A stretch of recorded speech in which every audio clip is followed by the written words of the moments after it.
The mahogany-paneled office smelled of old money and broken dreams.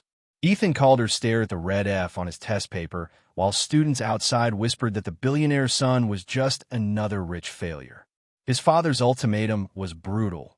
One more failing grade, and he'd be shipped to a military academy in Montana. But someone had been watching from the mansion's shadows, someone who saw patterns where others saw chaos, someone whose brilliant mother had once been destroyed by the Calder family in ways no one could imagine. Maya Brooks was about to change Ethan's life forever, but not before exposing secrets that would bring an empire crashing down. Just before we get back to it, I'd love to know where you're watching from today, and if you're enjoying these stories, make sure you're subscribed. The mahogany-paneled office smelled of old money and disappointment. Ethan Calder sat frozen in the leather chair, his fingers gripping the armrests as the dean slid the test paper across the polished desk.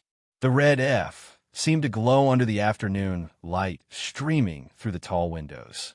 "Ethan, this is the third exam this semester," Dean Morrison said, his voice carrying that particular tone of exhaustion reserved for students whose last names appeared on building plaques. "Your father has been very generous to this institution, but even I cannot justify continued enrollment if this pattern persists." Outside the office, Ethan could hear the whispers. Designer shoes shuffled against marble floors as students lingered near the doorway, their voices deliberately loud enough to be heard. "Did you hear? Another F. I mean, what do you expect? Money can't buy brain cells. My dad says his dad probably bought his way through school too." Ethan felt his throat tighten.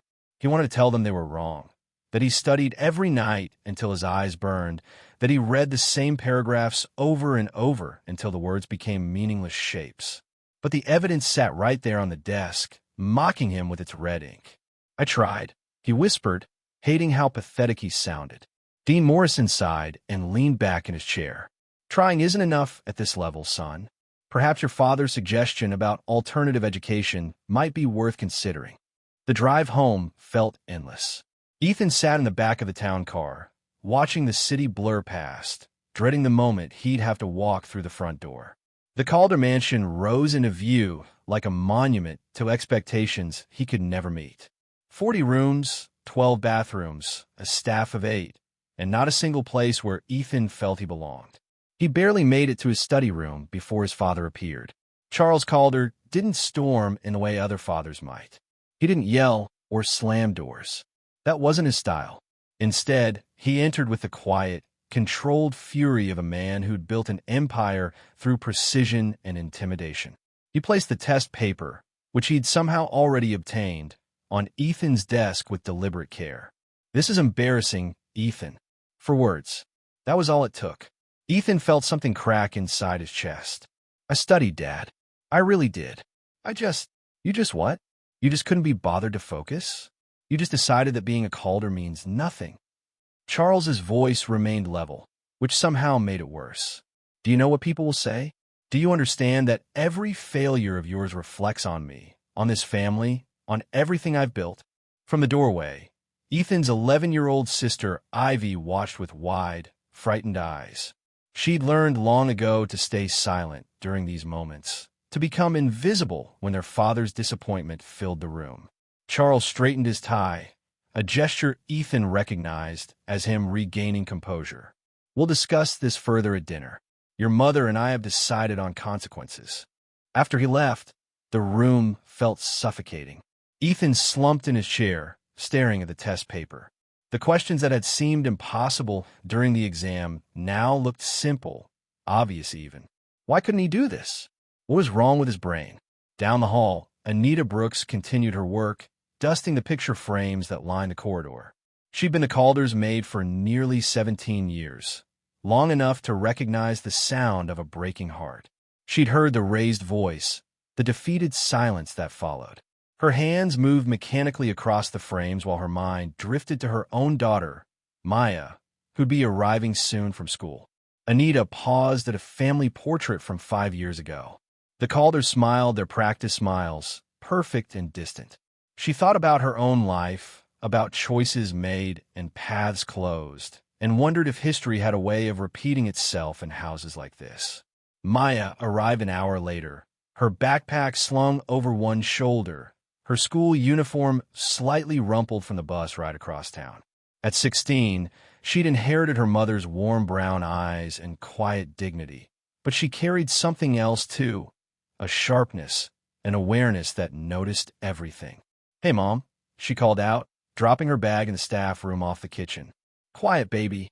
The family's having a difficult day." Maya understood. She'd learned the rhythms of the Calder household, when to be invisible and when her presence might be tolerated. She headed to the kitchen to start her homework at the small table where the staff took their breaks. Through the doorway, she could see into the main corridor. Ethan emerged from his study, his face blotchy, his steps heavy. He moved like someone tried to hold himself together with sheer willpower. When he heard footsteps approaching, he flinched, turning quickly before realizing it was just Anita passing by with fresh linens. Maya watched him disappear up the main staircase, and something in her chest tightened with unexpected empathy. Evening descended on the mansion with all the warmth of a funeral. The dining room, with its crystal chandelier and table that could seat 20, felt cavernous with just 4 people. Charles sat at the head, Helen at the foot, with Ethan and Ivy positioned between them like chess pieces. The first course arrived in silence. Anita's hands trembled slightly as she served the soup, a detail only Maya, helping in the kitchen, noticed. Charles set down his spoon with precise gentleness. "Ethan, your mother and I have made a decision." Helen Calder, elegant in her pearls and perfectly styled blonde hair, kept her eyes on her bowl. Once a promising lawyer, she'd traded courtrooms for charity galas years ago, and somewhere along the way, she'd learned that silence was easier than confrontation. "If you fail one more exam, just one, I will pull you from that school and send you to Ashford Correctional Academy." Charles let the words settle like a judge delivering a sentence. "It's a military-style institution in Montana. Perhaps structure and discipline will accomplish what privilege has failed to provide." Ethan's hand froze halfway to his water glass. "Dad, please. I'm trying." Trying is what people say when they're failing. Charles cut through his son's plea without raising his voice. "Results matter, Ethan. In business, in life, in everything. This family doesn't accept mediocrity." "Charles, don't you think that's extreme?" Helen's voice was soft, tentative. "He's just 17. Perhaps we could hire a tutor, give him more support." "I've hired 4 tutors." Each one reported that Ethan lacks focus and discipline. "This isn't about support. This is about character." Charles returned to his soup, the conversation apparently over in his mind. Ivy stared at her plate, her small hands clenched in her lap. Ethan felt the walls closing in, the air becoming too thick to breathe. He excused himself quietly, knowing that protest would only make things worse. He found himself in the mansion's library, a 2-story room filled with books that were more decoration than resource. His father had purchased entire collections at estate sales, leather-bound volumes that looked impressive but went largely unread. Ethan sank into one of the reading chairs, feeling utterly alone. You know, sitting in the dark isn't going to help. He jerked upright. Maya stood in the doorway, silhouetted by the hall light. She held a stack of clean towels, her reason for being in this part of the house. "I'm fine," Ethan said automatically. "You don't look fine." She stepped inside, setting the towels on a side table. "You look like someone just told you the world was ending." "Maybe it is." The words escaped before he could stop them. "Maybe I really am as stupid as everyone thinks." Maya studied him for a moment, her head tilted slightly. "Can I tell you something? You don't learn the wrong way. You just learn a different way." Ethan looked up at her, confused. "What does that mean?" "It means everyone's brain works differently. Some people see words and remember them. Some people need to hear things. Some people need patterns and pictures. There's no wrong way, just different ways." She shrugged, as if this were obvious. "Maybe you just haven't found your way yet." Something in her voice made Ethan pause. Not pity. He'd heard enough pity to recognize it. This was something else. Understanding, maybe, or simple human kindness, which felt revolutionary in this house. "Why do you care?" he asked, not cruelly, but genuinely curious. Maya considered the question. Because I know what it feels like when people decide who you are before you get a chance to figure it out yourself. She left him there, collecting the towels and disappearing back into the parts of the mansion where staff belonged. But her words lingered, settling into the cracks in Ethan's armor. Later that night, Maya returned to the library to retrieve a book her mother had left behind. The room was empty now, but Ethan's calculus textbook lay open on the table, covered in frustrated scribbles and eraser marks. She glanced at the problems, her eyes moving quickly across the equations. Without really thinking about it, she pulled out a scrap piece of paper from her pocket and worked through 3 of the complex problems in quick, efficient strokes. The numbers made sense to her in a way they seemed to elude others. She'd always been like this. Patterns jumped out at her. Connections formed naturally in her mind. "What are you doing?" Maya spun around. Anita stood in the doorway, her expression unreadable. "Nothing, Mom. Just looking." Anita walked over and glanced at the solved problems, then at her daughter. "Maya, listen to me carefully. Stay away from the Calder boy. Stay away from the problems. I know what you were doing. And I'm telling you, being too good in this house draws the wrong kind of attention." Anita's voice carried a weight Maya didn't understand. "People like us, we do our work and we stay invisible. That's how we survive." Maya wanted to argue, to ask why helping someone made them targets, but the look in her mother's eyes stopped her. There was something there, old pain, old fear, that Maya had never seen before. Upstairs in his private office, Charles Calder sat in the dark, his laptop screen casting blue light across his face. He scrolled through old files, old documents he kept password-protected and hidden. Report cards from his own youth, each one worse than the last. Failed classes, angry letters from headmasters, the humiliation his own father had heaped upon him. He'd clawed his way out of that shame through sheer force of will, through ruthlessness and calculated risks. He'd built an empire specifically to prove he was more than those failing grades, more than the stupid son everyone had dismissed. And now his own son was following the same path.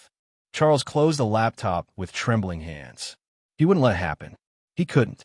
Even if it meant being the villain in Ethan's story, he would save his son from the hell of being average. In his bedroom, Ethan lay in the dark, staring at the ceiling of his massive room, 30 feet across, with a sitting area and its own bathroom, and yet it felt like a cage. His father's words echoed in his mind, mixing with the whispers of classmates, with years of disappointing test scores. Maybe he really was broken. Maybe some people were just born to fail. But then Maya's voice cut through the darkness. "You don't learn the wrong way. You just learn a different way." He wanted to believe her. God, he wanted to believe that there was a version of himself that wasn't defined by red ink and disappointed sighs. 2 floors below, in the small room off the kitchen that served as staff quarters, Maya lay in her narrow bed, unable to sleep. She kept thinking about Ethan's face in the library, the desperation and defeat in his eyes. She'd seen that look before, in the mirror, during the times when the world felt like it was built for everyone except people like her. Her mother's warning echoed in her mind, but Maya had never been good at staying quiet when she saw someone drowning. Tomorrow, she decided. Tomorrow she'd try again. Morning light filtered through the mansion's tall windows as Maya accompanied her mother to work the next day. Saturday meant deep cleaning, and Anita had learned long ago that having Maya help meant finishing hours earlier. The library was on their list, that sprawling room with its endless shelves and delicate furniture that required careful attention. Maya was halfway up the rolling ladder, dusting the higher shelves, when she heard something crash below. Ethan had entered through the side door, arms full of folders and textbooks, trying to sneak in without being noticed. He didn't see the stack of encyclopedias someone had left on the floor for reshelving. His foot caught the edge, and suddenly papers exploded into the air like startled birds. "No, no, no," Ethan muttered, dropping to his knees to gather the scattered mess. Practice tests, study guides, notes covered in his cramped handwriting. All of it mixed together in chaos that matched the state of his mind. Maya descended the ladder quickly. "Here, let me help. I don't need pity." The words came out sharper than he intended, his embarrassment turning to defensive anger. Maya knelt anyway, gathering papers without looking at him. It's not pity. It's teamwork. She handed him a stack of calculus worksheets. People work together. That's how things get done. Ethan paused, his automatic rejection faltering. There was something matter-of-fact in her tone that disarmed him. He accepted the papers silently, noticing how she'd organized them by subject without even being asked. "You're good at that," he said quietly. "At what?" "Seeing patterns. Organization." He gestured at the neatly stacked papers she'd arranged in seconds. "I spent an hour last night trying to organize these and gave up."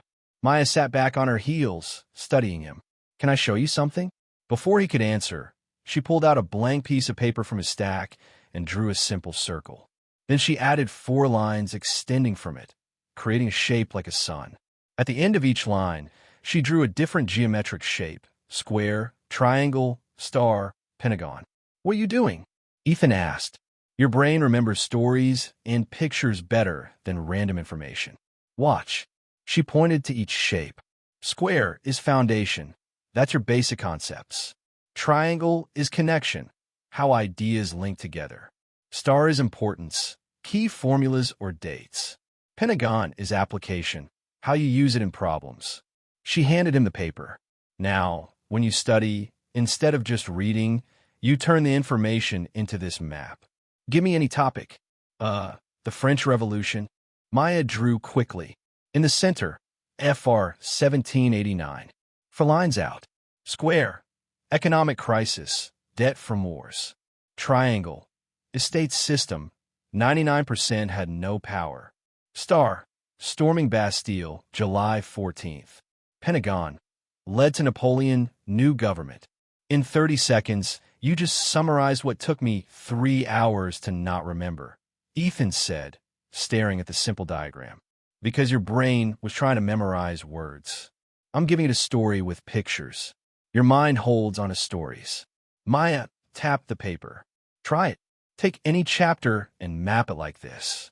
Ethan looked at her like she'd just revealed a magic trick. "Why do you know how to do this?" She shrugged, suddenly self-conscious. "I've always seen things in patterns. Numbers, words, dates, they all connect in my head like shapes and colors. I thought everyone did it until teachers kept telling me I was doing things the complicated way." She smiled slightly. "Turns out my complicated way actually makes things simple." "Show me more," Ethan said, and for the first time in months, there was hope in his voice. "Okay, but let's make it real. I'm going to give you a test." Maya grabbed another sheet.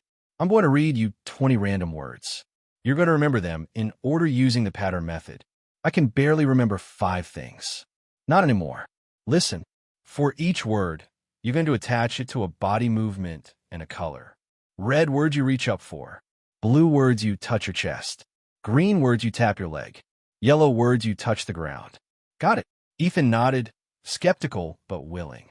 Maya read: apple, democracy; river, telephone, justice; mountain, chemistry; freedom, elephant, calculator; midnight, thunder; skeleton, paradise; revolution, bicycle; symphony, gravity; courage; photograph.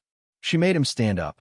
"Now, do the movements while I say them again, and picture each word in its color." They went through the list 3 times, Ethan feeling ridiculous, waving his arms and tapping his legs. But then Maya said, "Okay, tell them back to me." Ethan closed his eyes, recreated the movements in his mind, and to his absolute shock, the words came flooding back. All 20, in perfect order. "I did it," he whispered. Then louder, "I actually did it." "You did." Maya's smile was genuine. "Your brain isn't broken, Ethan. You just needed a different language." From the doorway, Anita watched the entire exchange. Her heart sank. She'd seen this before, her daughter's gift for teaching, for reaching people others had written off. And she knew exactly where it led in a house like this. Later that evening, after the Calders had finished dinner and retreated to their separate wings, Anita found Maya in their small room. "We need to talk." Maya looked up from her homework. "Is something wrong? I saw you with Ethan today." Anita sat on the edge of Maya's bed, her hands folded tightly. "Baby, I need you to understand something. Getting involved with this family is dangerous.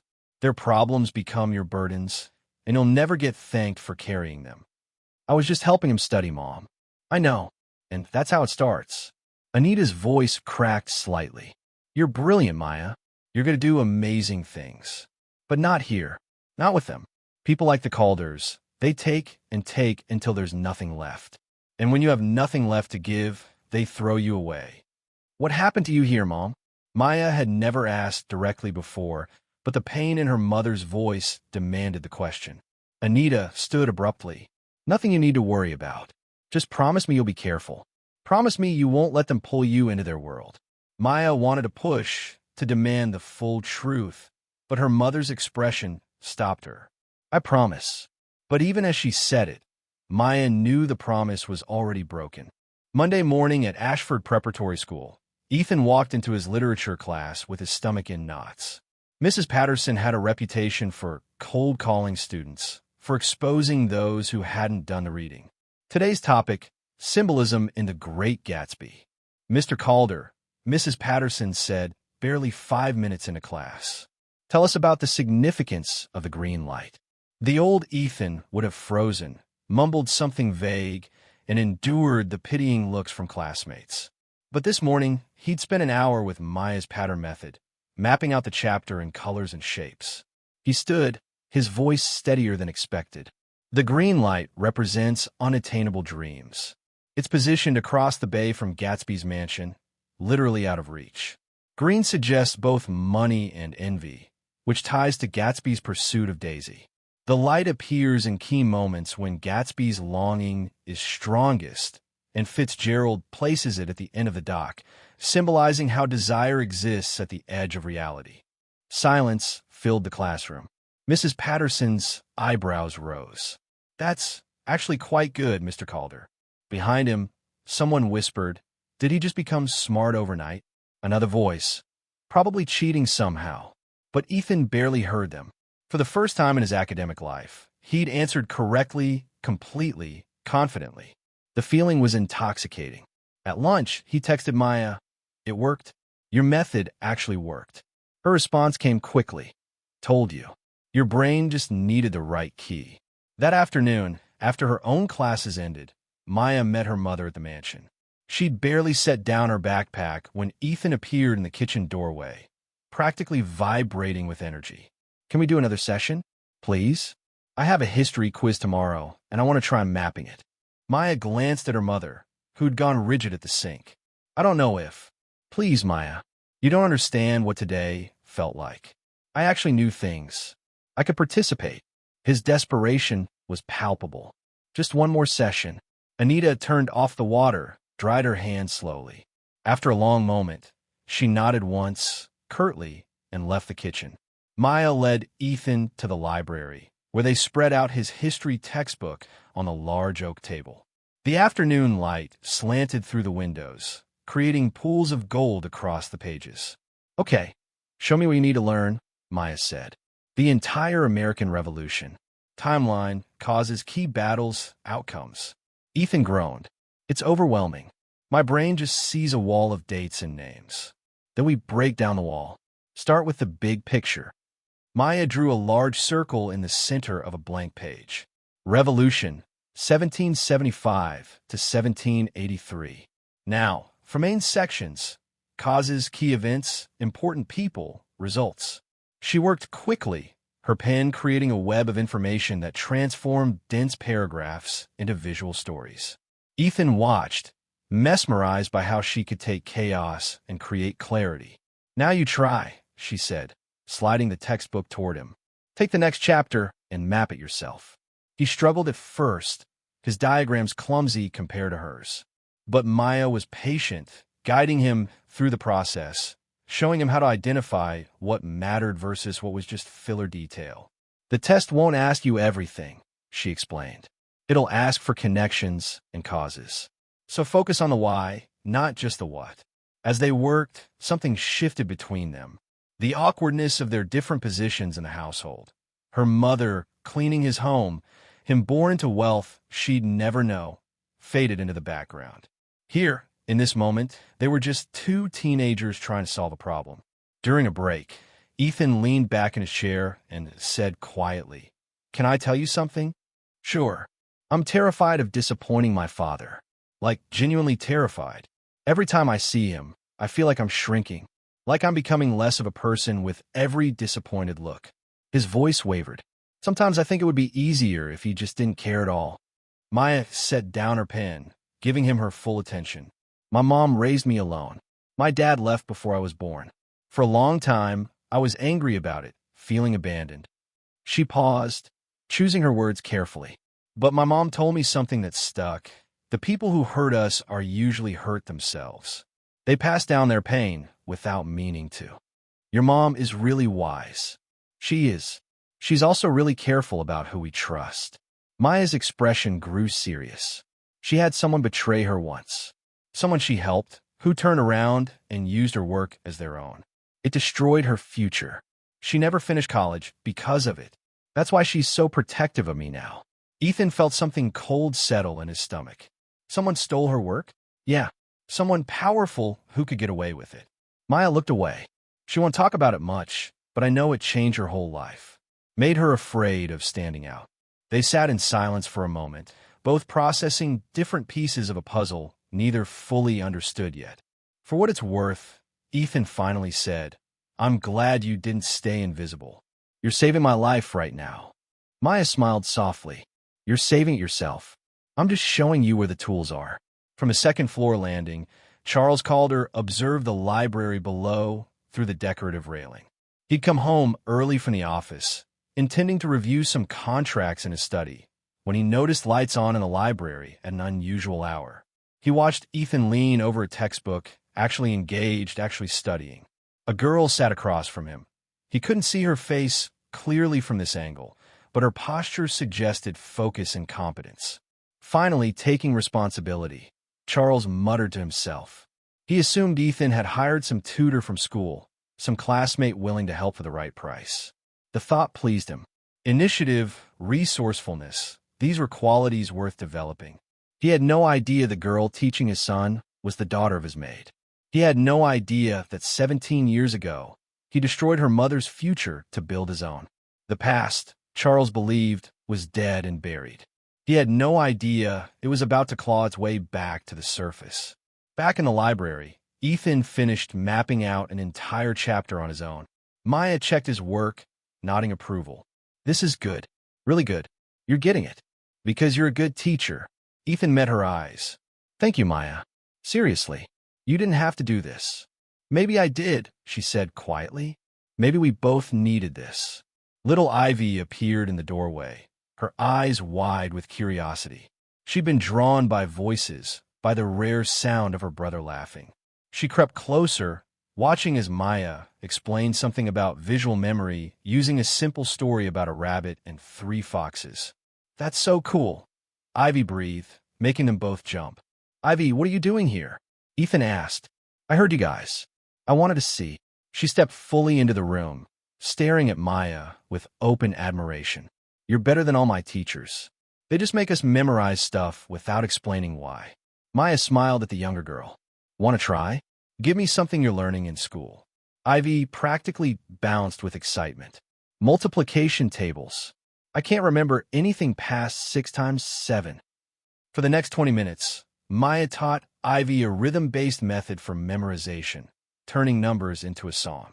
By the end, Ivy could recite up to 12 times 12 without hesitation. You're like a superhero, Ivy declared, completely serious. After Ivy left, promising not to tell their parents about the session, Ethan gathered his materials with a lightness he hadn't felt in years. Same time, what Maya didn't know was that every choice has consequences, and in the Calder mansion, debts from the past were coming due. The foundation she was helping Ethan build would soon be tested in ways neither of them could predict. But tonight, in this moment, a billionaire's son had hope. And the maid's daughter had given him the most valuable gift of all, the belief that he could save himself. The tutoring sessions became routine over the next 2 weeks. Every afternoon after school, Maya would arrive with her mother, and within an hour, she and Ethan would find themselves in the library, surrounded by textbooks and Maya's pattern diagrams.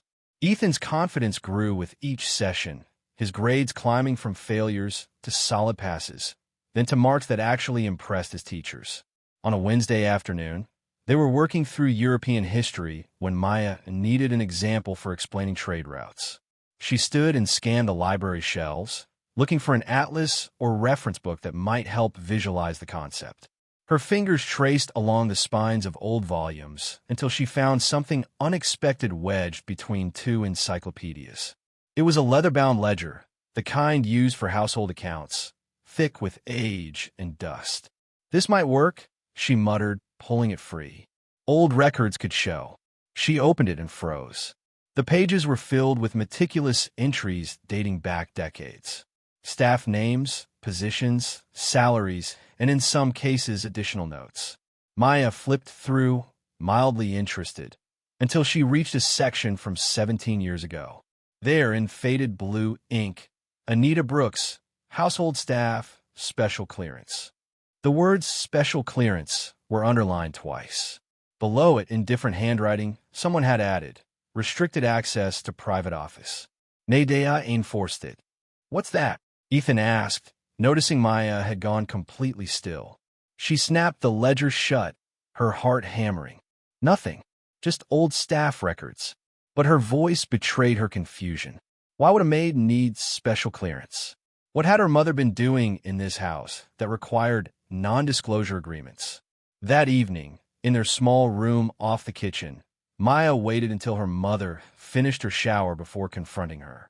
"Mom, what does special clearance mean?" Anita, toweling her hair, paused mid-motion. "What are you talking about? I found an old ledger today, from 17 years ago. Your name was in it, listed with special clearance and a non-disclosure agreement." Maya held up the ledger she'd borrowed. "What were you doing here that needed that kind of documentation?" Anita's face transformed. The warmth drained away, replaced by something hard and frightened. She crossed the small room in 3 steps and snatched the ledger from Maya's hands. "Where did you find this?" "In the library." "Mom, what?" "Drop it, Maya." Anita's voice was sharp, final. "Whatever you think you found, it's none of your business. It's ancient history that should stay buried." "But," I said, "drop it." Anita rarely raised her voice. The force of it made Maya recoil. Some doors stay closed for a reason. You start opening them, you'll find things you can't handle. Things that will hurt you. She shoved the ledger into her bag and left the room, leaving Maya sitting on the bed, more confused and curious than ever. What secrets was her mother hiding? While Maya grappled with mysteries in her mother's past, Ethan was experiencing something he'd never known before: academic success. His history teacher returned his latest essay with a bright 8 circled at the top.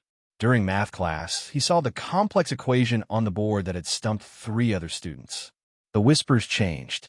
Instead of mockery, there was suspicion. He's definitely cheating somehow.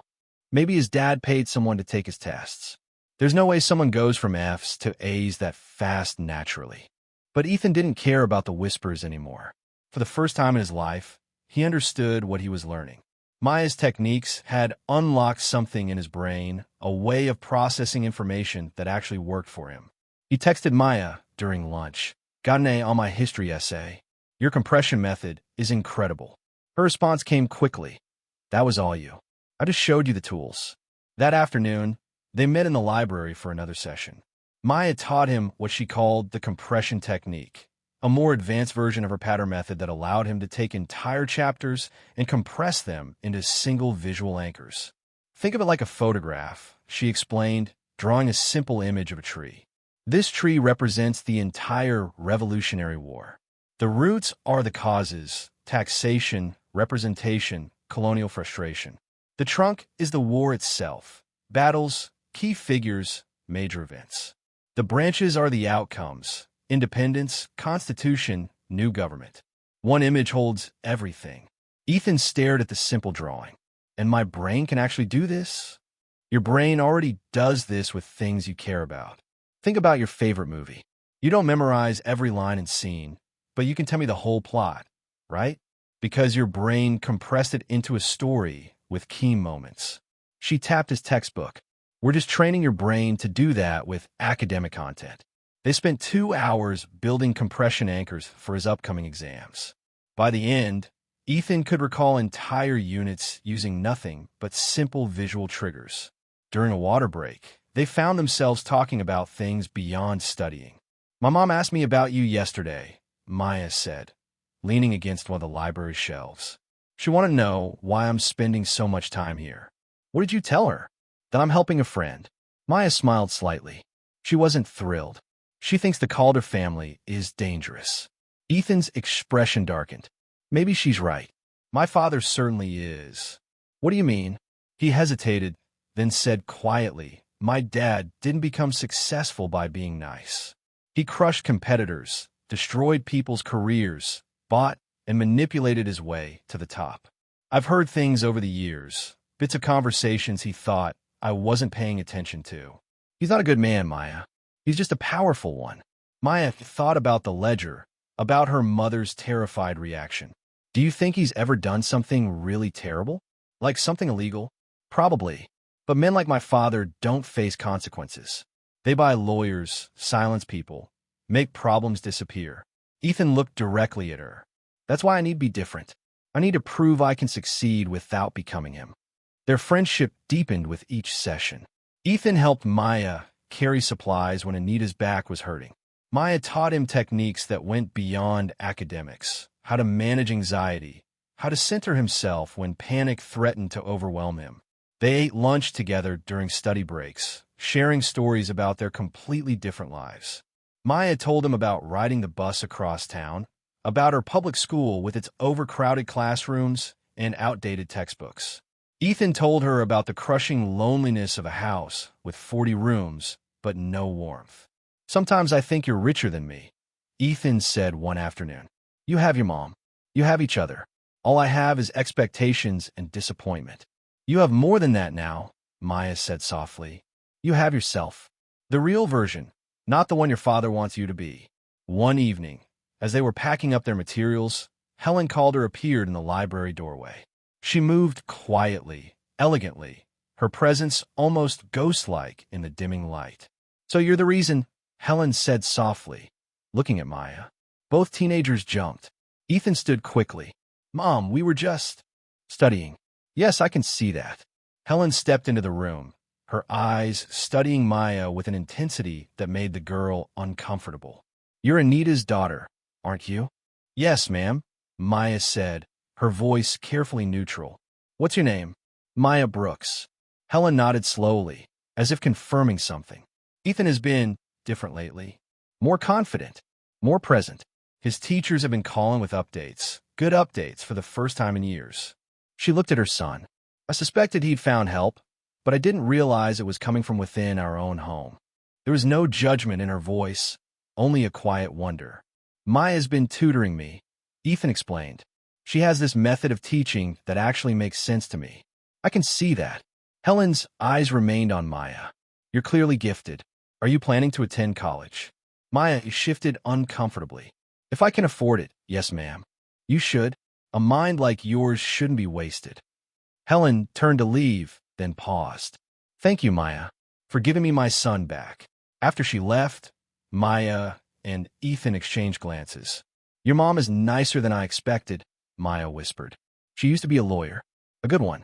Then she married my dad and became quieter, like she's always apologizing for taking up space." Ethan gathered his books. "I think she sees something in you that reminds her of who she used to be." What neither of them knew was that Helen wasn't the only one watching. In his office on the second floor, Charles Calder reviewed security footage from the mansion's extensive camera system. He did this occasionally, keeping tabs on his household, ensuring no one was stealing or slacking in their duties. Tonight, he queued up footage from the library over the past 2 weeks. And there, on his screen, he saw her, the maid's daughter, sitting at his expensive furniture, teaching his son, acting as if she belonged in spaces meant for better people. His jaw tightened as he watched Ethan laugh at something Maya said. As he saw them work together, saw the easy familiarity between them. "What the hell is this?" he muttered. He paused the footage on a clear frame of Maya's face. Young, pretty, smart enough to have gained his son's trust. Charles had built his empire by reading people, by seeing angles and manipulations others missed. And this looked exactly like a manipulation. A poor girl attaching herself to his wealthy son. A maid's daughter worming her way into his family's trust, probably hoping for money, for connections, for a way out of her station. Charles had seen it before.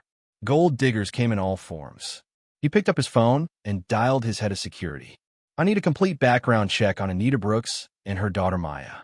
Employment history, financial records, everything.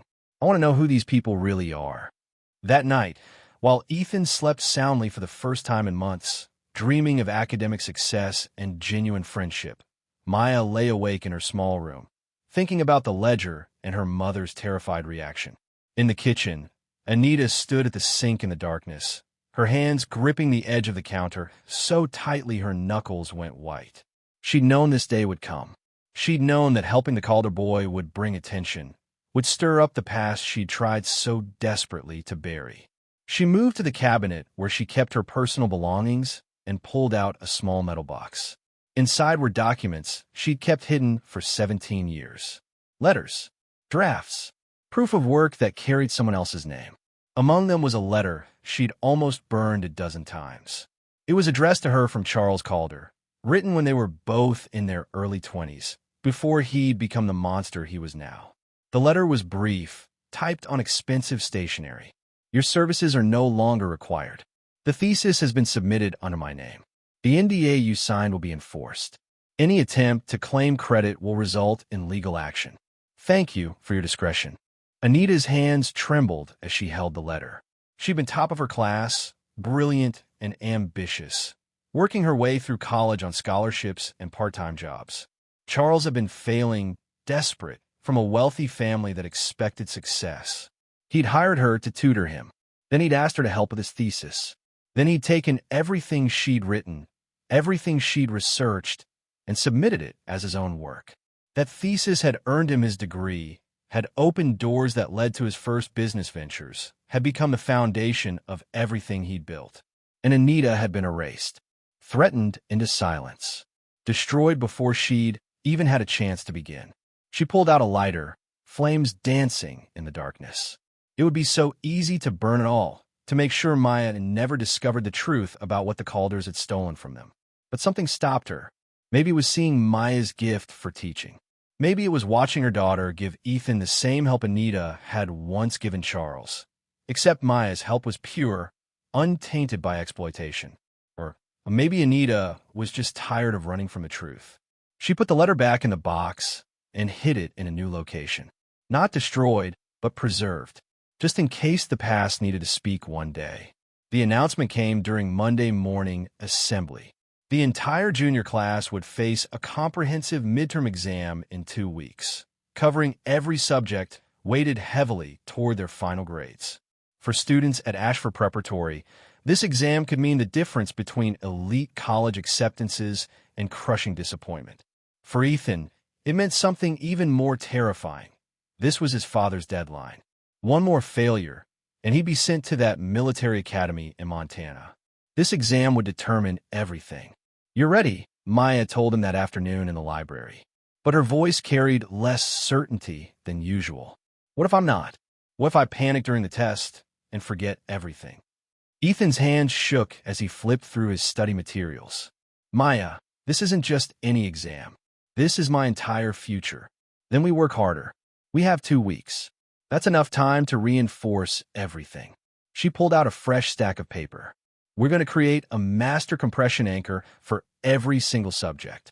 By the time that exam comes, you'll have a visual library in your mind. They worked for 6 hours straight that day. History compressed into a single tree image with branches for each era. Mathematics became a building with each floor representing a different concept. Literature transformed into a gallery where each painting held a different novel's themes. Ethan's brain hurt from the intensity, but something remarkable was happening. The information was actually sticking, not through force or repetition, but through understanding and connection. During a late-night break, they sat on the library floor, surrounded by papers covered in their unique visual language. Can I tell you something? Ethan said quietly. Always. You're my only real friend. Everyone at school either hates me or wants something from me. But you actually see me. His voice cracked slightly. I don't know what I'd do without you. Maya felt her chest tighten. Don't say that. You're stronger than you think. I'm strong because you believed in me first. He met her eyes. Thank you, Maya, for everything. The moment hung between them, intimate and fragile. Then Maya's phone buzzed with a text from her mother. Time to leave. Now, the spell broke. They gathered their materials quickly, both suddenly aware of how close they'd been sitting, how much this friendship had started to mean. After Maya left, Ethan remained in the library, feeling strangely empty. He didn't notice his father watching from the doorway, having witnessed the entire exchange. Charles had seen enough. The way his son looked at that girl, it wasn't just gratitude. There was something deeper forming, something dangerous. The next morning, Charles intercepted Anita as she arrived for work. Mrs. Brooks, a moment, please. Anita's blood went cold. She followed him into his private office, a room she hadn't entered in 17 years. I'll be direct, Charles said, remaining standing to maintain the power dynamic. Your daughter's tutoring sessions with my son are finished. Effective immediately. Sir, I don't understand. You don't need to understand. You need to follow instructions. His voice was ice. Ethan is forming an inappropriate attachment. Your daughter is overstepping boundaries. This arrangement ends today. Maya has done nothing wrong. She's helped Ethan more than any expensive tutor you hired, which is precisely the problem. Charles leaned against his desk, arms crossed. A maid's daughter has no business being that essential to my son's life. It creates expectations, complications. I'm sure you understand. Anita understood perfectly. She'd spent 17 years understanding men like Charles Calder. We need this job, Mr. Calder. Please don't. I'm not firing you. I'm simply enforcing appropriate boundaries. You and Maya are to avoid Ethan entirely. No conversations, no tutoring sessions, no contact of any kind. He picked up an envelope from his desk. Here's a bonus for your years of service. Consider it compensation for your daughter's time. Anita didn't take the envelope. You can't do this to him. Ethan needs. I decide what my son needs. Charles's voice dropped dangerously low. And what he needs is to stand on his own, without developing dependencies on people who are beneath his station. Are we clear? Every fiber of Anita's being wanted to scream at him, to tell him exactly what she thought of his station and his stolen success. But she had Maya to think about, bills to pay, a life that couldn't afford the luxury of honesty. Crystal clear, sir. Good. Now get to work. Anita left his office feeling like she'd swallowed broken glass. She found Maya in the kitchen, preparing to help with her usual tasks before their afternoon session. Baby, we need to talk. Maya took one look at her mother's face and knew. He found out. You can't see Ethan anymore. He's forbidden it. But Mom, his exam is in less than 2 weeks. He's not ready yet. He still needs. It doesn't matter what he needs. We don't have a choice. Anita grabbed her daughter's hands. Please, Maya. Please don't fight this. I can't lose this job. We can't afford for you to make an enemy of Charles Calder. Maya felt tears burn behind her eyes, but she refused to let them fall. Did you at least tell him that Ethan's grades have improved? That I've actually helped?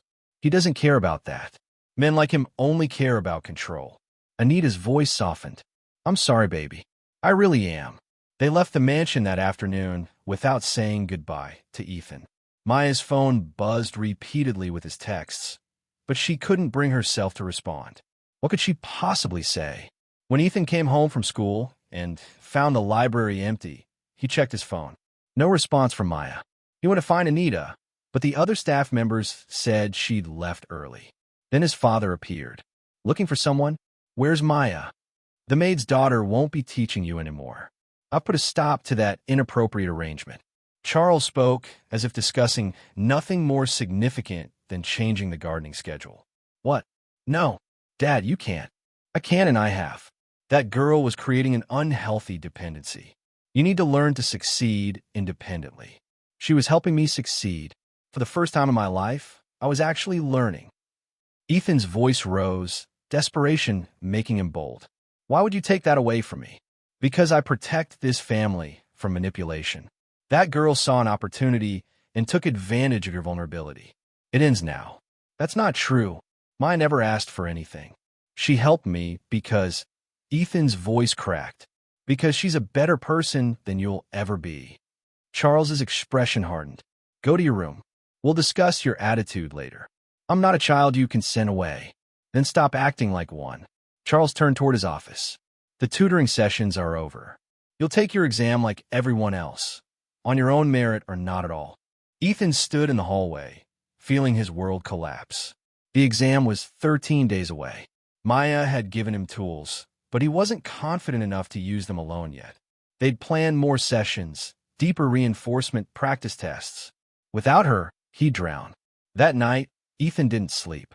He tried to study, but anxiety made the words blur on the page. Every technique Maya had taught him seemed to vanish in the flood of panic.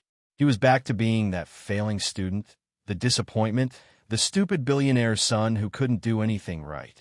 At 2 in the morning, he made a decision. He grabbed his phone and texted Maya, "I need to see you. Please, just one more time before the exam." The response took an hour, but finally came, "It's too risky. I don't care about risk. I care about not losing the only person who believed in me." Another long pause. Then, tomorrow night, the coffee shop on Maple Street, 7 p.m. Ethan stared at the message, relief flooding through him. He'd disobey his father, risk whatever punishment came, because some things mattered more than obedience. Maya mattered more. Meanwhile, Helen Calder confronted her husband in their bedroom. "You fired Maya?" "I enforced appropriate boundaries," Charles said, loosening his tie. "That girl was helping our son. Really helping him. His grades improved, his confidence grew, he was finally happy. He was becoming dependent on someone from an inferior position. It was inappropriate." Helen's voice rose, something that rarely happened. "Inferior." She's a brilliant young woman who had the patience and skill to reach Ethan when every expensive tutor failed. And you threw her away because of your ego? Watch your tone, Helen. No. Helen stood her ground, surprising even herself. "I've watched you treat our son like a business project for years. I've stayed quiet while you crushed his spirit with your impossible expectations. But this is cruel even for you." Charles turned to face his wife fully. "You know nothing about what I'm protecting him from. Then tell me. For once in our marriage, be honest with me." Helen's eyes filled with tears. "Why are you so afraid of him succeeding with someone else's help? What are you really protecting him from?" Charles's mask slipped for just a moment. Helen saw something raw and terrified flash across his face before he locked it away again. "Go to bed, Helen. This conversation is over." But Helen had seen the truth in that moment of vulnerability. Her husband wasn't protecting Ethan from manipulation. He was protecting himself from his own past, from his own failures and frauds being exposed. She didn't know the details yet, but she was determined to find out. The next evening, Ethan snuck out of the mansion through the service entrance. He caught a bus across town, something he'd never done before, and found the coffee shop where Maya waited in a back corner booth. She looked tired, worried. When she saw him, relief and fear mixed on her face. "Your father finds out about this." "I don't care." Ethan slid into the booth across from her. "Maya, I can't do this without you. The exam is less than 2 weeks away, and I'm falling apart." "You're not falling apart. You're just scared." She pulled out a notebook from her bag. "But we don't have much time, so we need to make this count." They worked for 3 hours in that coffee shop, Maya drilling him on everything they covered, reinforcing the visual anchors, building his confidence back up. Other customers came and went, and the barista had to remind them twice that they were closing soon. "You have to believe in yourself," Maya said as they finally prepared to leave. "All the techniques, all the patterns, they only work if you trust your mind.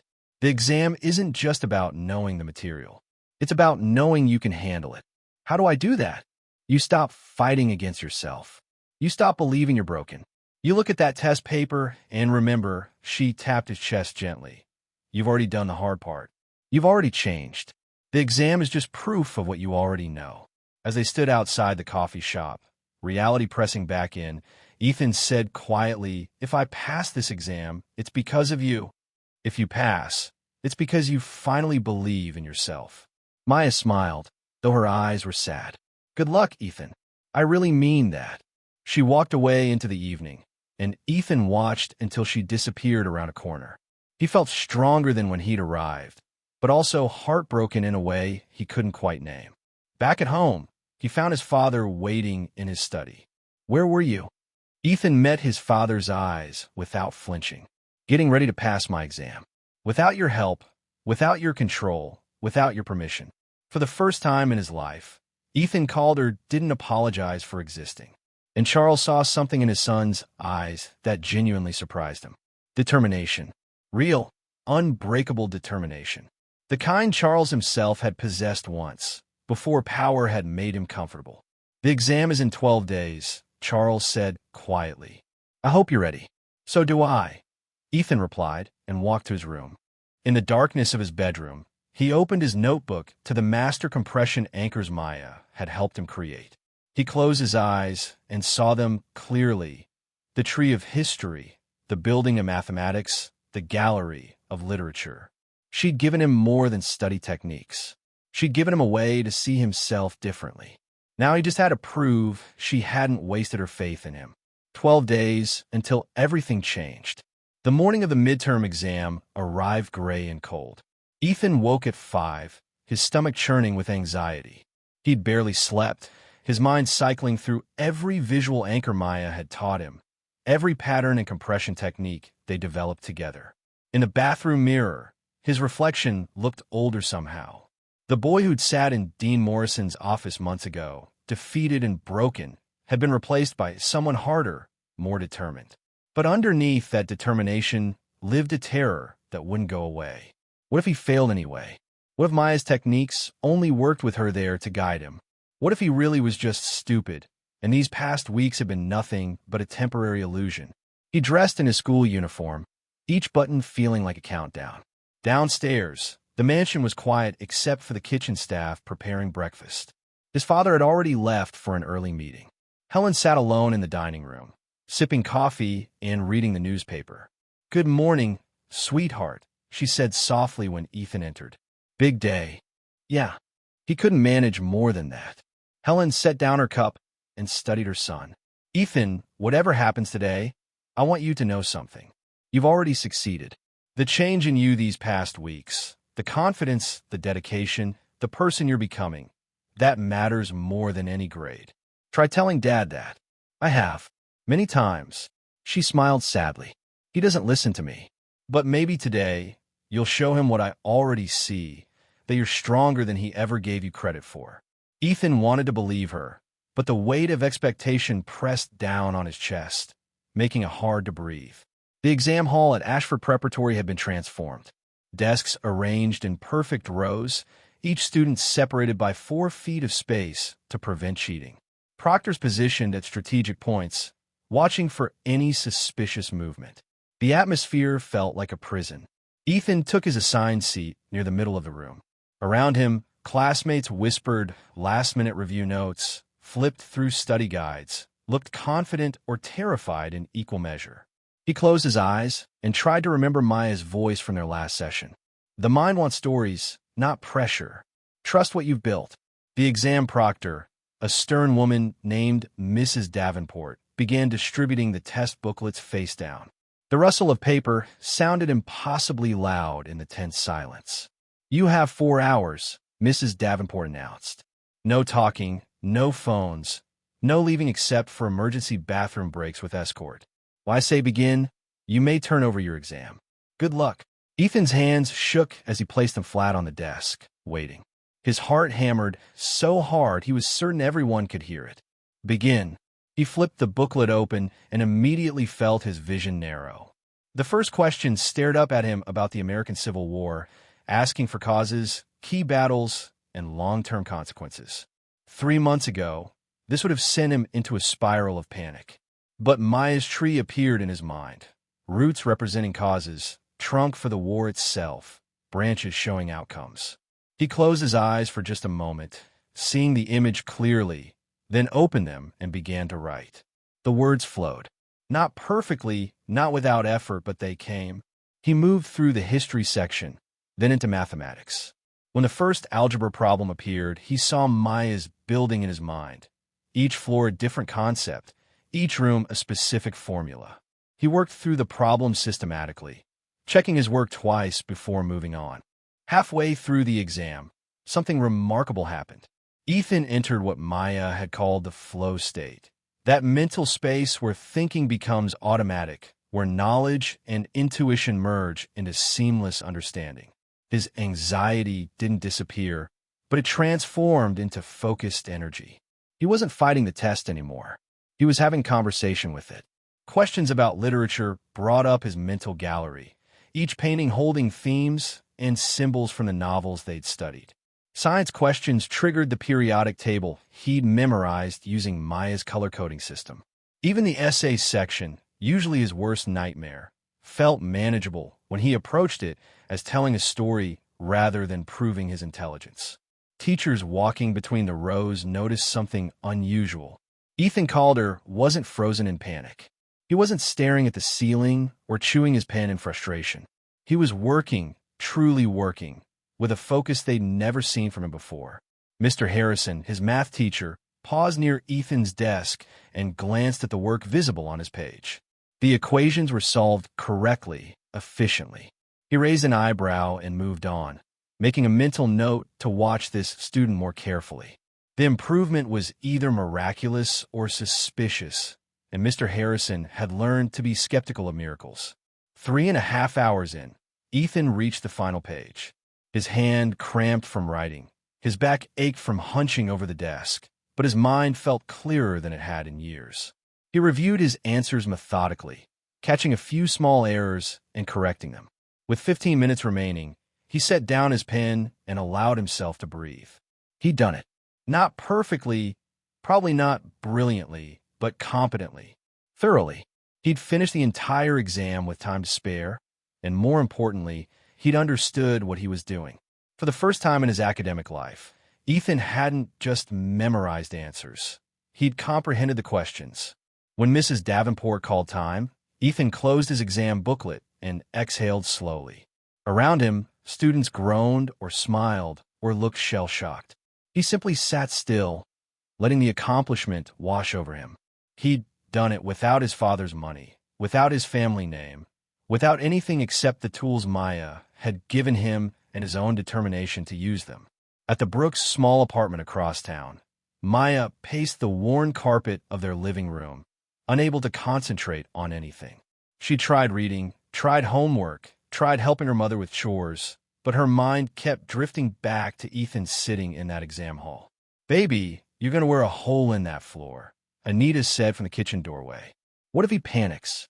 What if he freezes? What if he does exactly what you taught him and succeeds?" Anita moved to her daughter and placed gentle hands on her shoulders. "You gave him everything he needed. The rest is up to him. But we didn't have enough time. We needed at least another week, too."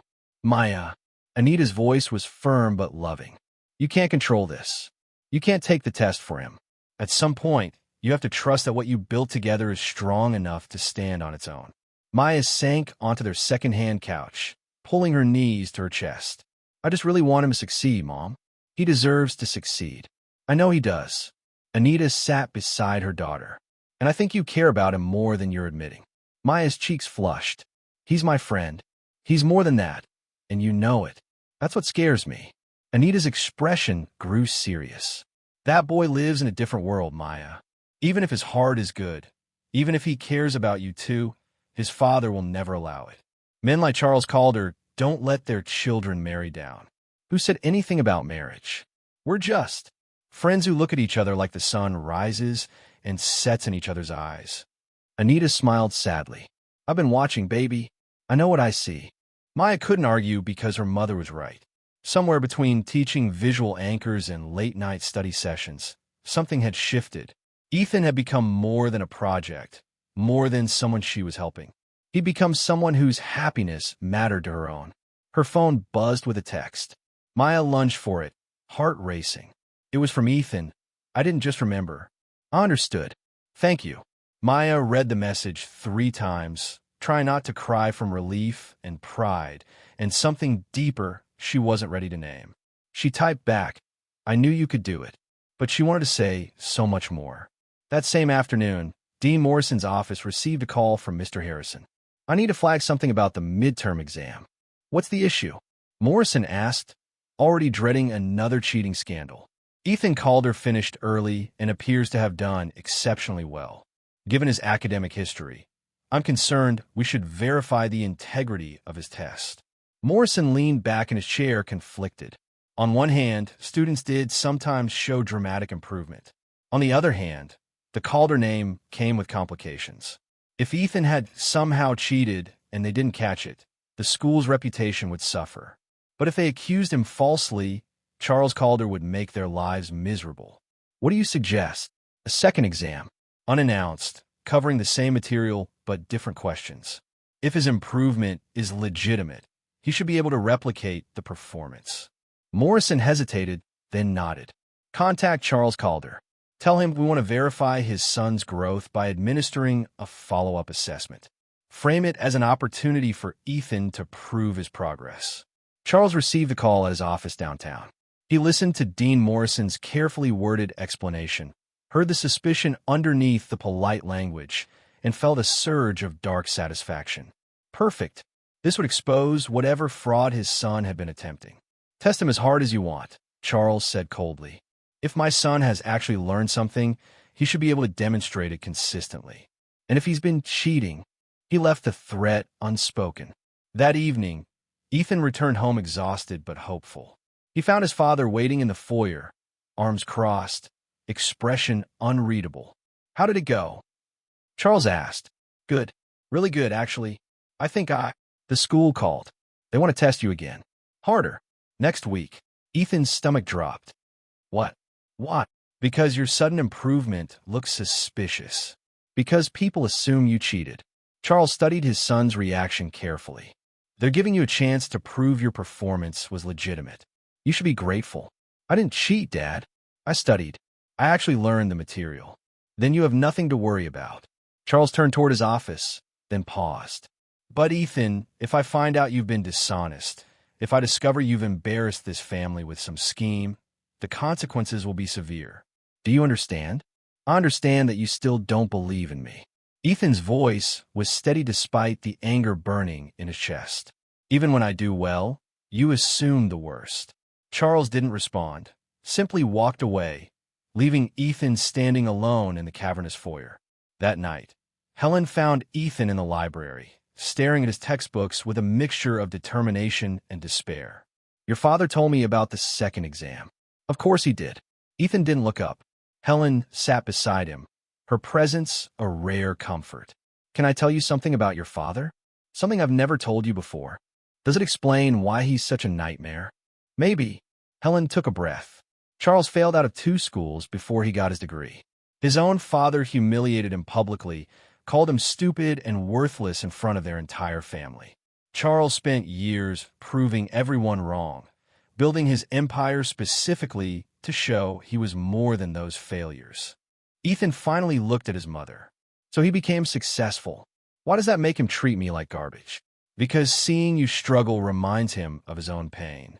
Every failing grade of yours is a mirror showing him the boy he used to be, the one he spent decades trying to forget. Helen's eyes glistened with tears.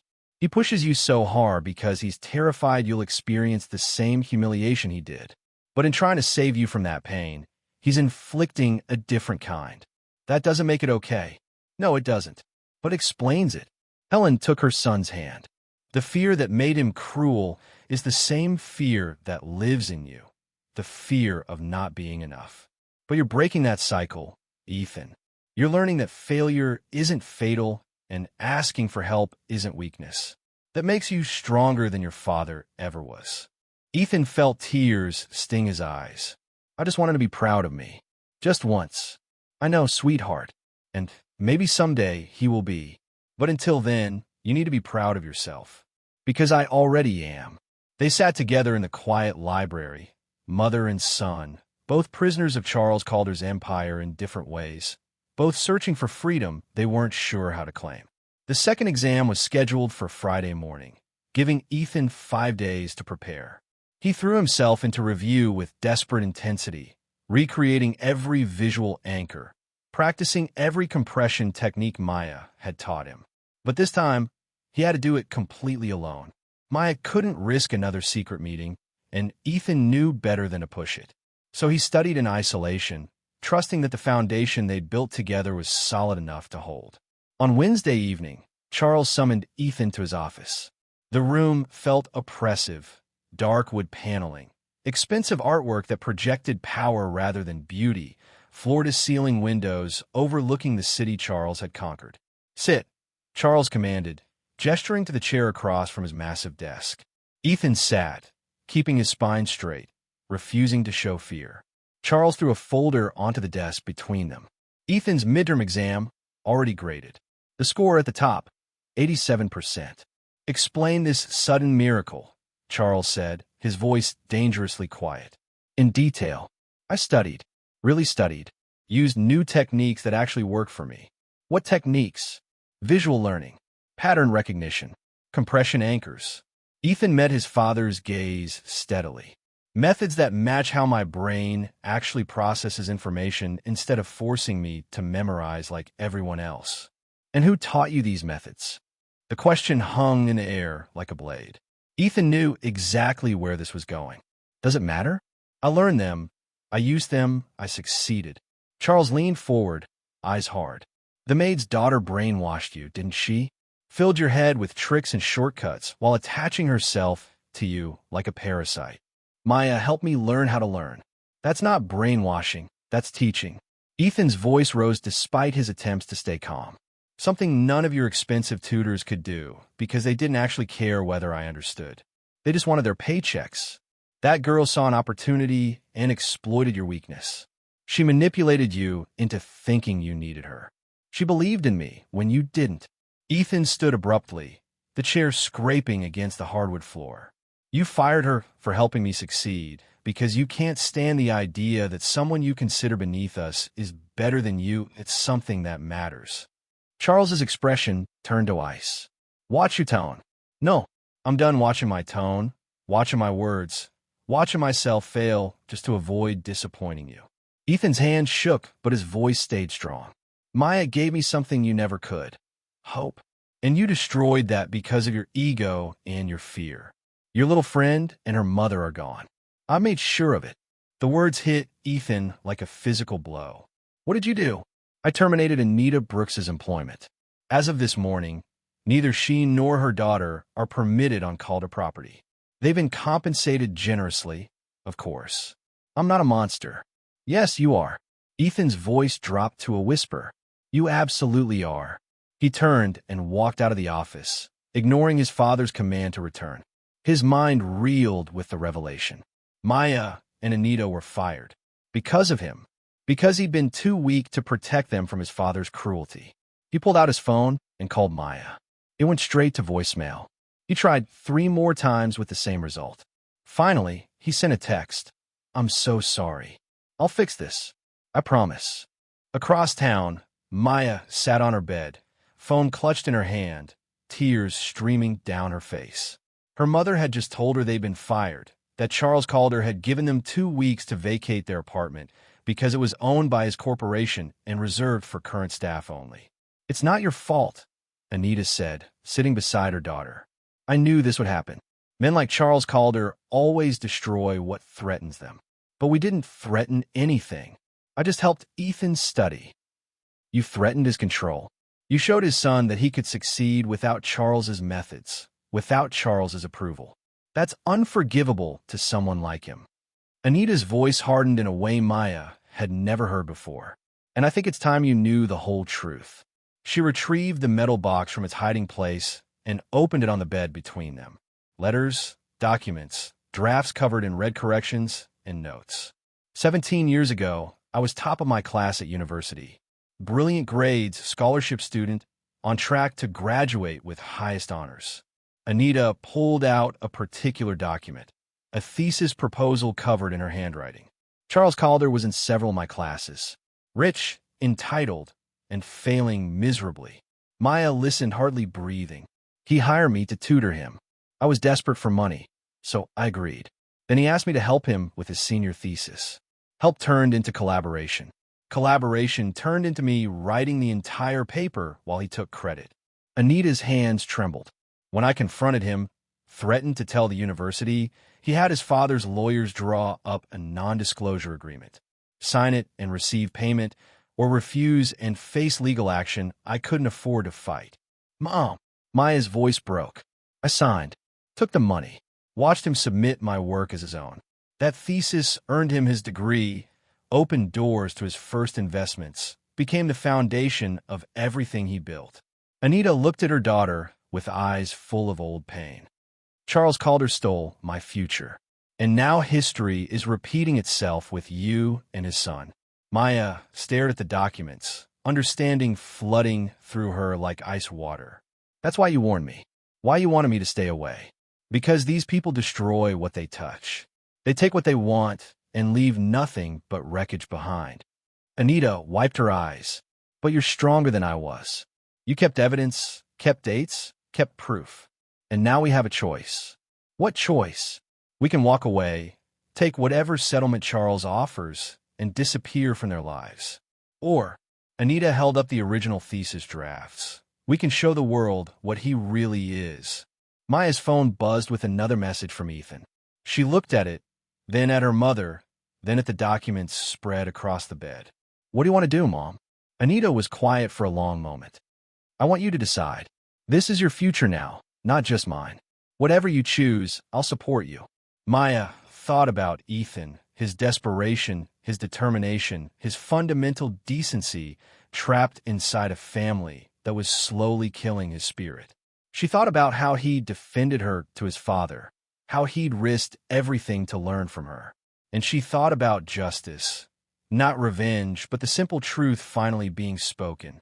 We expose him, Maya said quietly. Not to hurt Ethan, but to free him. He deserves to know what kind of man he's trying so hard to please. Anita nodded slowly, something like pride shining through her fear. Then we'll need help. Someone with reach, with credibility, who can't be silenced by money. I might know someone, Maya said, already reaching for her phone. Meanwhile, Ethan had made his own decision. He couldn't let Maya and her mother lose everything because of him. If his father wanted to play power games, Ethan would learn to play them too. He went to the one person who might actually help, his mother. He found Helen in her sitting room, working on correspondence for a charity foundation. She looked up as he entered, immediately seeing the determination on his face. Mom, I need your help. What kind of help? The kind that goes against Dad. Ethan sat across from her. He fired Anita and Maya, kicked them out of their home. All because Maya helped me learn. I need you to help me make this right. Helen set down her pen carefully. Ethan, your father's decisions regarding staff are his to make. I can't or won't. Ethan's voice was sharp. You told me you were proud of the person I'm becoming. Well, the person I'm becoming doesn't stand by while innocent people get destroyed for doing the right thing. Helen stared at her son, seeing something new in him, a spine, a moral center that refused to bend despite the pressure. She thought about her own compromises, the years she'd spent being quiet and compliant, and felt ashamed. What do you need from me? Evidence. Access. Whatever you can give me about Dad's business dealings, his past, anything that might level the playing field. Ethan leaned forward. He has power, but power built on lies can be shattered by truth. You're asking me to betray my husband. I'm asking you to choose between protecting a cruel man or helping innocent people, between comfort and conscience. Ethan's eyes held hers. You were a lawyer once, Mom. You believed in justice. What happened to that woman? Helen felt tears burn behind her eyes. She'd asked herself that same question 1,000 times over the years, watching herself disappear into the role of Charles Calder's decorative wife. She's still here, Helen whispered, just buried very deep.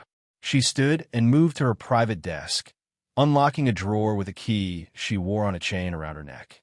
Inside were documents she'd quietly collected over the years, copies of contracts, suspicious transactions, things that had troubled her, but she'd been too afraid to question. I don't know what's useful here, Helen said, handing the folder to her son. But if there's something that can help Maya and her mother, you have my permission to use it. Ethan took the folder, feeling the weight of it, Not just paper, but responsibility, consequence, the point of no return. Dad will never forgive you for this. Perhaps it's time I stop needing his forgiveness. Helen touched her son's cheek gently. You've been braver than I've ever been. Maybe it's time I learned from you. That night, 3 separate plans began forming in 3 separate locations. At the Brooks apartment, Maya and Anita compiled their evidence. Original thesis drafts, timestamps, emails from 17 years ago that Anita had kept hidden, witness statement from old classmates who remembered the truth. In the Calder mansion, Ethan and Helen reviewed documents that showed the darker side of Charles's empire. Employees silenced with aggressive NDAs, competitors destroyed through questionable means, a pattern of taking credit for others' work that went back decades. And in his office, Charles Calder sat in the dark, convinced he'd won, convinced he'd protected his family from contamination, never suspecting that his own past was about to rise up and devour him. The second exam was in 2 days. But now it was about so much more than Ethan's grades. It was about truth, justice, and whether the powerful could finally be held accountable for the people they destroyed. The breaking point was coming, and when it arrived, nothing in the Calder household would ever be the same. Thursday night, the night before Ethan's second exam, he received a text from an unknown number. Meet me at the park on Willow Street. 9 p.m. Come alone. Maya. Ethan didn't hesitate.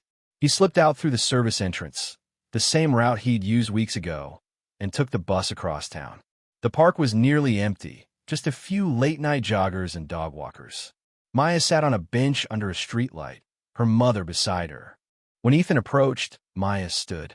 Her eyes were red from crying, but her expression was determined. I'm so sorry, Ethan said immediately. What my father did isn't your fault. Maya's voice was firm. You're not him, Ethan. You need to understand that. What your father did to us, what he's done to others, that's his choice, his character, not yours. But if I hadn't asked for your help, then you'd still be failing and hating yourself. Anita spoke up, her voice gentle but strong. Maya made a choice to help you. We both knew the risks. What Charles did was his decision, not a consequence of your actions. Ethan looked between them, seeing strength where he'd expected anger. I found documents. My mom helped me. Things about my father's business dealings, people he's silenced, patterns of behavior. I think we can. We know, Maya interrupted. We have our own evidence. From 17 years ago, Anita pulled out copies of the documents from her metal box and handed them to Ethan. He read by the streetlight, his face growing paler with each page. His father's name on work that wasn't his. Anita's original drafts. The threatening letter. The NDA. He stole your thesis, Ethan whispered. Everything he built started with stealing your work. Yes, Anita said quietly. And I've stayed silent for 17 years because I was afraid. Afraid of his power, his lawyers, his ability to destroy what little I had left. She looked at her daughter with pride. But Maya reminded me that silence protects the guilty, not the innocent. We're going to expose him, Maya said. Not to hurt you, but because the truth matters. Because people deserve to know what kind of man he really is. Ethan stood there, the documents in his hands, facing a choice that would define the rest of his life. He could defend his father, protect the family name, preserve his inheritance and privilege. Or he could choose truth over comfort, justice over loyalty. Tell me what you need from me, Ethan said finally. I'll testify. I'll provide documents. Whatever it takes. Maya's eyes widened. Ethan, you understand what this means? Your father will disown me, disinherit me, destroy me if he can. Ethan's voice was steady. I know, but I'd rather be poor and honest than rich and complicit. You taught me more than study techniques, Maya. You taught me what integrity looks like. Anita stepped forward and placed a hand on Ethan's shoulder. You're a good kid. Your father doesn't deserve you. Maybe not, but I'm done trying to earn his approval. Ethan looked at Maya. I have my exam tomorrow morning. After that, we go public with everything. Together. Together, Maya agreed. They stood in the quiet park, 3 people bound by shared trauma and shared determination, preparing to take on one of the most powerful men in the city. When Ethan returned home that night, he found Charles waiting in the foyer, arms crossed, face cold with fury. "Where were you?" "Out," Ethan replied, meeting his father's gaze without flinching.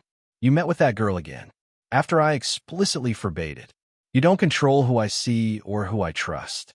Ethan moved toward the staircase. "Not anymore." Charles grabbed his arm, stopping him. "You have your exam tomorrow. This defiance, this rebellion, it stops now. You will take that test, you will pass it on your own merit, and you will prove that your success has nothing to do with that family." Ethan pulled his arm free. "What if I don't want to prove anything to you? What if your opinion stopped mattering to me the moment I realized what kind of man you really are?" "What are you talking about?" "I know what you did, Dad. To Anita Brooks. 17 years ago." Ethan watched his father's face carefully. "I know about the thesis you stole, the career you destroyed, the life you built on someone else's work." Charles's expression transformed from anger to something more dangerous: cold calculation. "You know nothing. A disgruntled ex-employee making accusations is meaningless. I have lawyers who—" "She has proof. Original drafts, timestamps, witness statements. And I have documents from Mom showing this isn't an isolated incident. It's a pattern." Ethan's voice stayed level. "Your empire is built on theft and intimidation, and everyone's about to find out." For the first time in Ethan's life, he saw genuine fear flash across his father's face. Charles's mask cracked, revealing the desperate, insecure man underneath all that power and control. "If you do this, you destroy everything," Charles said, his voice barely above a whisper. "The company, our reputation, our family name. Maybe some things deserve to be destroyed." Ethan turned and walked up the stairs, leaving his father standing alone in the foyer, finally understanding that he'd lost more than his son's respect. He'd lost his son entirely. In her room, Helen heard the entire exchange through the walls. She sat at her vanity, hands trembling, knowing that tomorrow would change everything. She thought about the woman she'd been before marrying Charles. Passionate, principled, unafraid to fight for what was right. That woman was waking up after years of sleep, and she was ready for war. Friday morning arrived with clear skies and sharp autumn air. Ethan woke feeling strangely calm. He dressed carefully, ate breakfast alone in the kitchen while staff bustled around him, and gathered his materials for the exam with steady hands. Charles didn't come to see him off. Helen did, kissing his forehead and whispering, "Whatever happens today, I'm proud of you." The second exam was administered in a private room, with only Dean Morrison and Mr. Harrison present. The questions were harder, more complex, designed to expose any fraud or memorization without understanding. Ethan sat down, took a deep breath, and opened the test booklet. The first question appeared about the French Revolution, asking him to analyze the economic factors that led to social upheaval and draw parallels to modern wealth inequality. A question designed to require critical thinking, synthesis, genuine comprehension. He closed his eyes and saw Maya's tree, roots, trunk, branches. But this time, he didn't just recall facts. He understood them. The compression techniques she'd taught him had done more than help him memorize. They'd taught him to think in connections, to see patterns, to analyze rather than just regurgitate. His hand moved across the paper, confident and clear. Mathematics problems came next, complex equations that required multiple steps. He saw Maya's building in his mind, but now he was navigating its rooms with familiarity, understanding how each floor connected to the others. Halfway through, something Maya had said during one of their sessions echoed in his mind. Don't fight the fear. Redirect it. The anxiety that usually paralyzed him transformed into focused energy. His panic attack tried to surface, vision narrowing, breath shortening. But Ethan recognized the pattern and used Maya's techniques to center himself. Breathe. Visualize. Trust the work you've done. The panic receded. Clarity returned. 2 hours later, he set down his pen on the final page. Mr. Harrison collected the exam with a neutral expression, but Dean Morrison's eyebrows were raised. "We'll have results within the hour," Morrison said. "Please wait in the hallway." Ethan sat on a bench outside the office, exhausted but certain. He'd done everything he could. The rest was beyond his control. His phone buzzed. "Maya, how did it go?" "I think I crushed it," he typed back. "Meet you at the courthouse at noon?" "We'll be there," she confirmed. The plan was in motion. Maya and Anita had contacted a journalist known for exposing corporate corruption, providing copies of all their evidence. The story would break this afternoon. By evening, Charles Calder's empire would be under investigation, his reputation shattered, his crimes finally exposed. 45 minutes later, Dean Morrison emerged from his office, holding the graded exam. His expression was complicated, surprised, impressed, and slightly apologetic. "Mr. Calder, I owe you an apology. Your score on this exam is 92%, higher than your first attempt. The improvement is legitimate, remarkable even." He handed Ethan the test. "You've not only passed, but excelled. Whatever changes you've made in your approach to learning, they're clearly effective." Ethan looked at the grade, feeling a surge of pride that had nothing to do with his father's approval. "Thank you, sir. There's more. Based on your performance and dramatic improvement, the faculty wants to recognize your achievement at our academic assembly next week. We'd like you to speak about your transformation, perhaps inspire other struggling students." "I'd be honored," Ethan said, "but I'll need to give credit where it's due, to the person who actually taught me how to learn." Morrison nodded slowly. "Of course, that would be appropriate." Ethan left school and headed directly downtown. The courthouse steps were crowded with people, journalists, camera crews, curious onlookers. Maya and Anita stood near the entrance with their lawyer, surrounded by reporters asking questions. When Maya saw Ethan approaching, she broke away from the crowd and ran to him. They collided in a hug that felt like coming home. "You came," she said, voice muffled against his shoulder. "Did you really think I wouldn't?" He pulled back to look at her. "We're in this together, remember?" The press conference began. Anita stood at a podium, her voice initially shaking but growing stronger as she told her story. The thesis Charles had stolen. The NDA he'd forced her to sign. The 17 years of silence while he built an empire on her work. Maya provided documentation, original drafts, timestamps, correspondence. The lawyer explained the legal implications, the investigation they were demanding, the pattern of behavior they'd uncovered. Then Ethan stepped forward. The cameras swiveled toward him, recognizing the Calder heir. "My name is Ethan Calder, and I'm here to support these women in their pursuit of justice. My father, Charles Calder, built his success through theft and intimidation.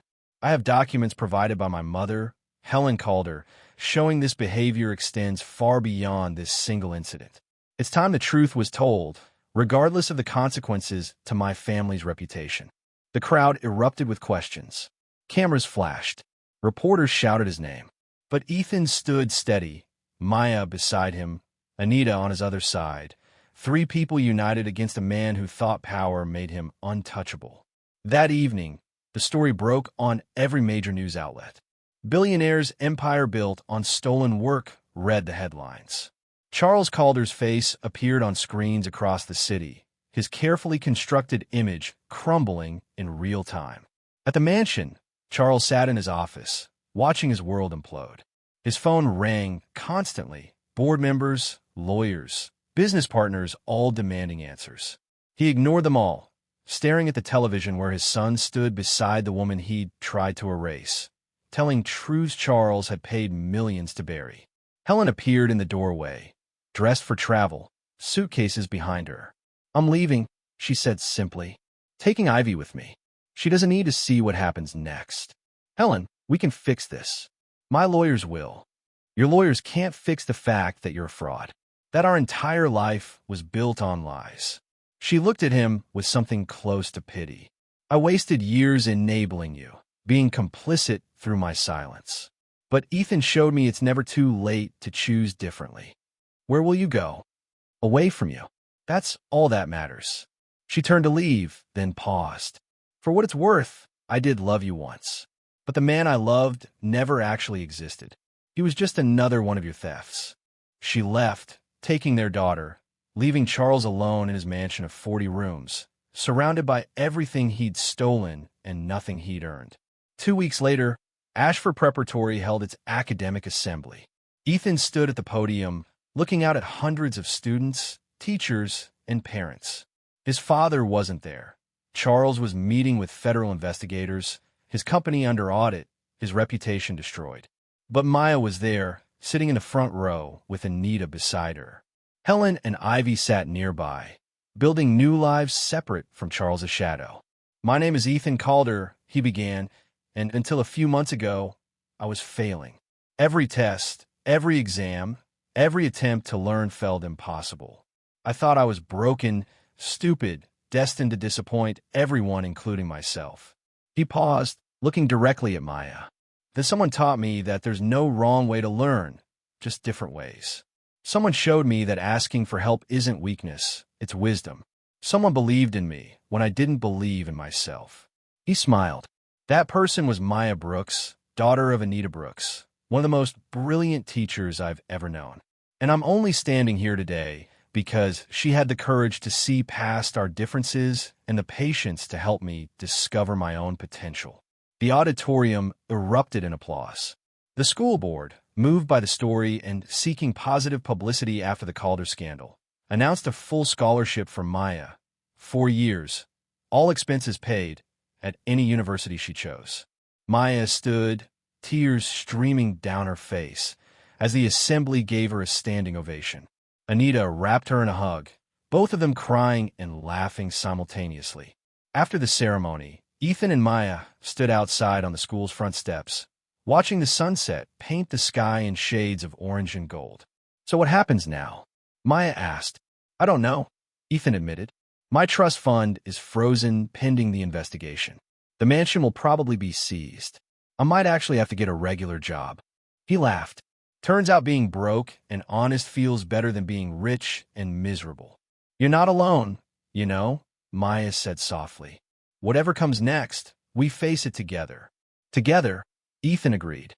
They walked down the steps side by side, two teenagers who'd started from completely different worlds and found common ground in truth, courage, and the simple act of helping each other become better versions of themselves. Behind them, the school stood proud and prestigious. Ahead of them, the future stretched uncertain but full of possibility. Ethan had lost his father's empire but gained something infinitely more valuable: his own identity, built not on theft or lies, but on genuine achievement and authentic connection. Maya had exposed the truth and found justice, not just for her mother, but for everyone Charles Calder had destroyed over the years. And both of them had learned that real success isn't measured in grades or money or power. It's measured in the courage to stand for what's right, even when it costs everything. As the sun set on this chapter of their lives, another was just beginning. One where Ethan Calder wasn't defined by his father's crimes, and Maya Brooks wasn't limited by the world's low expectations. They were free, and freedom, they discovered, was worth more than any inheritance could ever provide. Here's a question worth considering. If the foundation of everything you believe in crumbled tomorrow, would you have the courage to rebuild yourself from nothing, or would you cling to comfortable lies? If this story moved you, hit that like button and subscribe for more stories about courage, redemption, and the price of truth.